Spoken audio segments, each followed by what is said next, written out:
আসসালামু আলাইকুম, সবাই কেমন আছেন? আজকে আমি সবজি বয়েল করে নেব। সবজি বয়েল করার জন্য এখানে নিয়েছি বেগুন, তারপরে শসা, আর কাঁচকলা, আলু।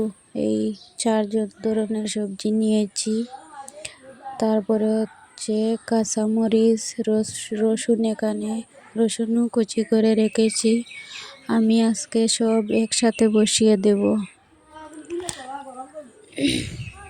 এখানে আমি পরিমাণ মতো জল নিয়েছি একটি পাত্রে, আর একে একে সব সবজিগুলা ঢেলে নিচ্ছি।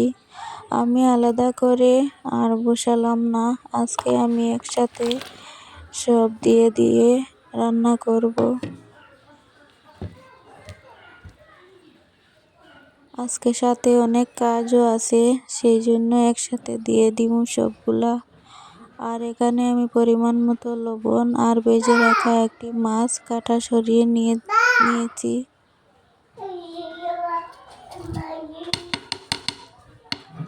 তো লবণ আর মাছও আমি এর সাথে অ্যাড করে নিয়েছি।